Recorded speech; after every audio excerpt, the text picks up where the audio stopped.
জানেন যে আমাদের একটি পূর্ব নির্ধারিত কর্মসূচি চলমান ছিল, দেশ গড়ার পরিকল্পনা। সেই কর্মসূচি চলমান রেখেই আমরা বাংলাদেশ জাতীয়তাবাদী ছাত্রদল, কেন্দ্রীয় সংসদ এবং ঢাকা বিশ্ববিদ্যালয় আমরা ইনকিলাব মঞ্চের মুখপাত্র ওসমান শরীফ হাদিকে আমরা দেখতে এসেছি। এটি অত্যন্ত দুর্ভাগ্যজনক এবং একই সাথে আশঙ্কা কারণ হয়ে দাঁড়িয়েছে যে গতকালই ত্রয়োদশ জাতীয় সংসদের তফসিল ঘোষণা করা হয়েছে। ঠিক নির্বাচনকে বানচাল করার উদ্দেশ্যে যারা গত 17 বছর ধরে বাংলাদেশের গণতান্ত্রিক ব্যবস্থাকে ধ্বংস করতে চেয়েছে, যারা বাংলাদেশে 3টি কথিত জাতীয় নির্বাচনে বাংলাদেশের মানুষের হক নষ্ট করেছে, অধিকার নষ্ট করেছে, তারাই গতকাল কর্মসূচি দিয়েছিল 3 দিন ব্যাপী। গতকাল আপনারা জানেন যে আওয়ামী লীগ এবং ছাত্রলীগের সন্ত্রাসীরা কিউব হোল্ডিংসের গল্পে সেই রেখাটি আঁকা হয়েছিল আজ থেকে 1 যুগ আগে। কেবল কাগজে নয়, স্বপ্নের মাটির উপর। শব্দ নয়, কেবল নকশাই আমাদের ভাষা। Cube holdings limited.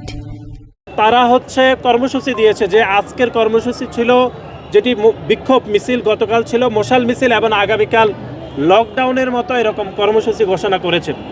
সুতরাং আমরা মনে করি গতকাল যে তফসিল ঘোষণা করা হয়েছে সেই নির্বাচনকে বানচাল করার উদ্দেশ্যে ইনকিলাব মঞ্চের মুখপাত্র ওসমান শরীফ হাদির উপর এরকম উপযুক্ত গুলিবর্ষণ করা হয়েছে। বাংলাদেশ জাতীয়তাবাদী ছাত্রদল ইতিমধ্যে বিক্ষোভ মিছিল করেছে। আমরা যারা গুলিবর্ষণকারী, যারা সন্ত্রাসী, তাদেরকে যেন অতি দ্রুত সময়ের মধ্যে এই অন্তর্বর্তীকালীন সরকার গ্রেপ্তার করে সে দাবি জানাচ্ছি। এবং আপনারা জানেন যে জনাব হাদি জুলাই এবং আগস্টের গণঅভ্যুত্থানের সম্মুখ সারিতে একজন জুলাই যোদ্ধা।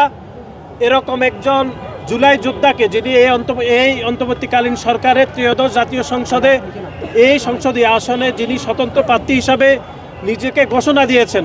সুতরাং আমরা মনে করি আওয়ামী লীগ সন্ত্রাসীরা হয়তোবা এই তফসিল ঘোষণাকে কেন্দ্র করে তার উপর হামলা করতে পারে।